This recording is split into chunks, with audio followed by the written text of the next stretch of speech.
Halo teman-teman semuanya, di sini saya Arin, tutor biologi mau jelasin tentang materi ruang lingkup buat materi biologi kelas 10. Biasanya ini ada di bab pertama nih kalau teman-teman kelas 10. Jadi kita coba belajar bareng-bareng ya tentang ruang lingkup.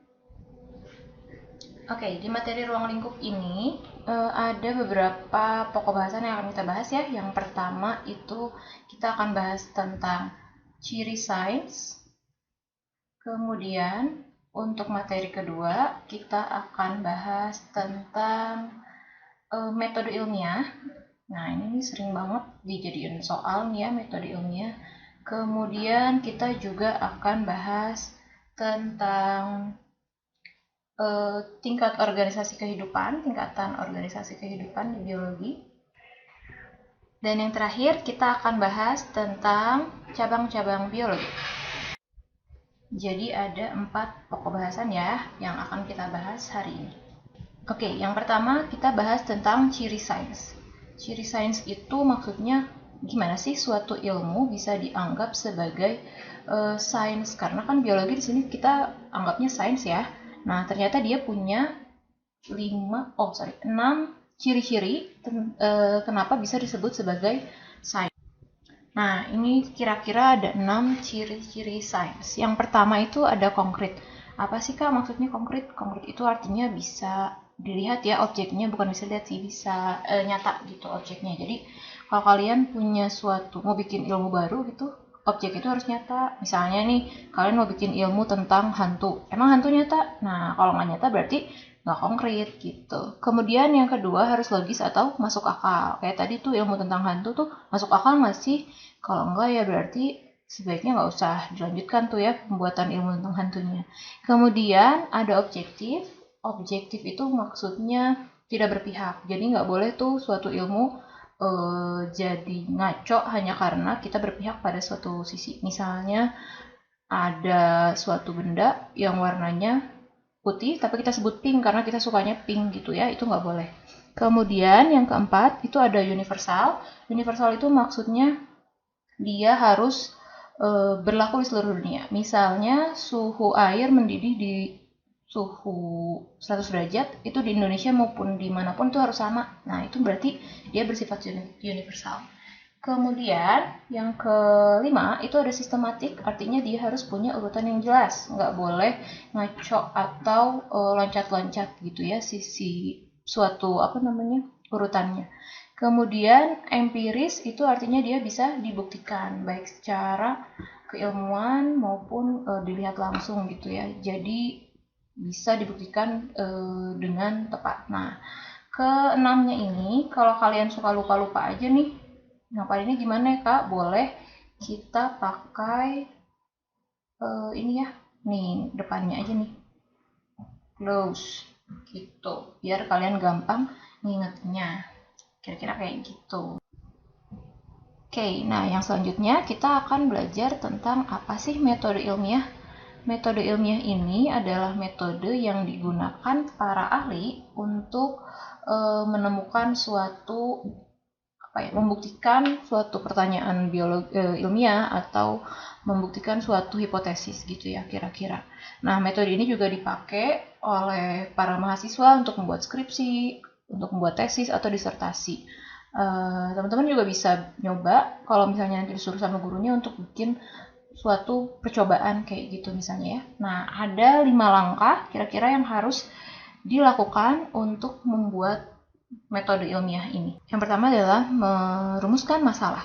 Masalah itu harus dibuat gitu ya kalau di sini di metode ilmiah. Kan selama ini kita kayak malas gitu ya ketemu masalah. Justru kalau metode ilmiah itu justru kita harus nyari masalah nih. Masalahnya apa? Apa yang ingin kita ketahui gitu ya. Nah, masalah ini harus kita buat dalam bentuk pertanyaan. Nanti akan dibahas lebih lanjut pertanyaannya seperti apa. Kemudian yang kedua, ada observasi. Observasi itu artinya di sini kita harus mengobservasi apa saja sih yang harus kita ketahui dari pertanyaan. Ini bisa juga disebut seperti mencari dasar teori bisa, atau juga studi pustaka gitu ya. Jadi kita di sini boleh mencari dasar-dasar teori yang berlaku. Kemudian kita juga bisa melihat jurnal-jurnal yang sudah ada untuk melihat apa saja sih yang harus kita ketahui gitu. Kemudian yang ketiga, hipotesis. Hipotesis itu semacam dugaan sementara atau jawaban sementara dari pertanyaan yang kita rumuskan tadi ya. Nah, ini dugaannya ini nggak boleh ngaco ya, jadi kita harus berdasar kepada si studi pustaka yang kita lakukan tadi di observasi gitu. Jadi ini kita sebut saja dia sebagai dugaan sementara.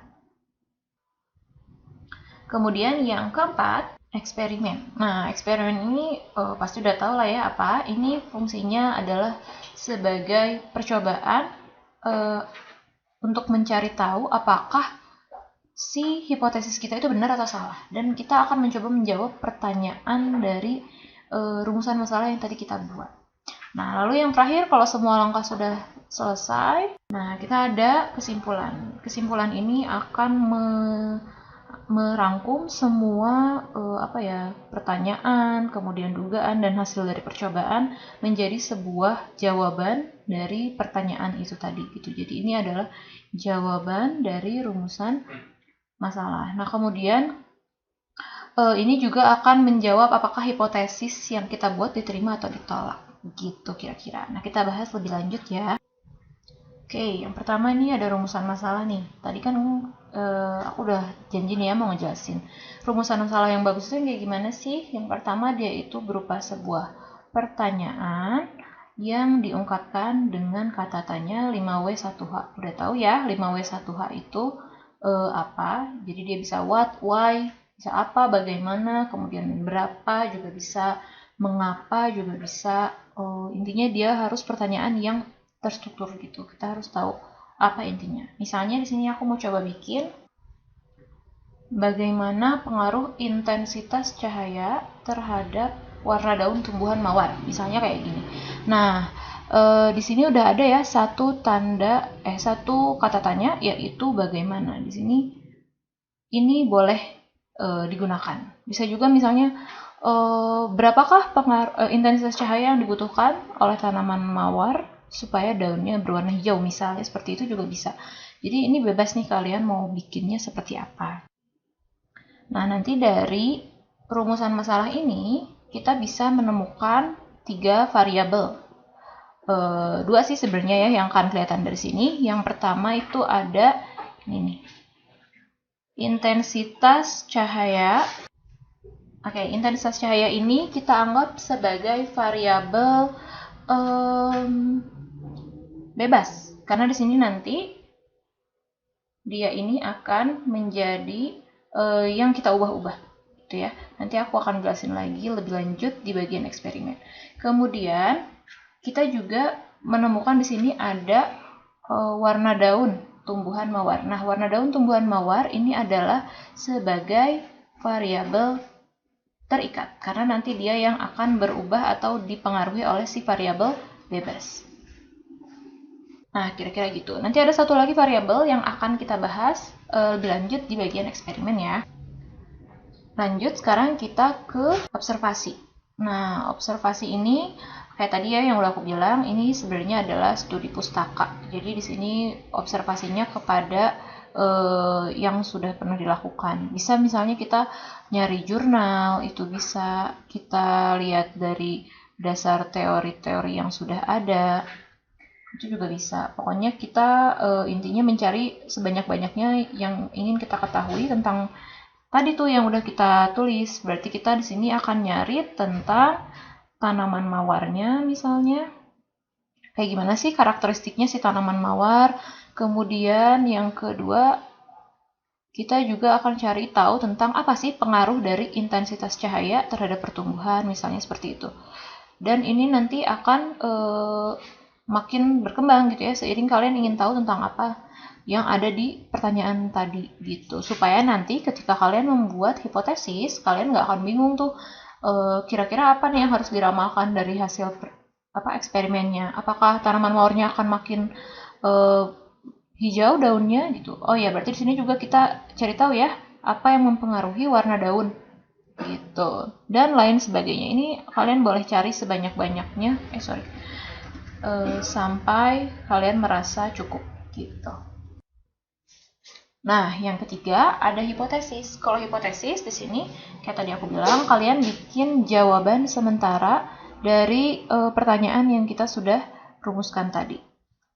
Boleh misalnya, oh ya, ini juga harus berdasarkan tadi ya hasil dari observasi. Jadi misalnya kalian tadi nemu di jurnal, oh ternyata kalau makin banyak intensitas cahayanya makin tinggi, ternyata daun akan berwarna semakin hijau. Nah, boleh tuh kalian buat sebagai H1 atau hipotesis 1. Jadi hipotesis satunya adalah warna daun akan semakin hijau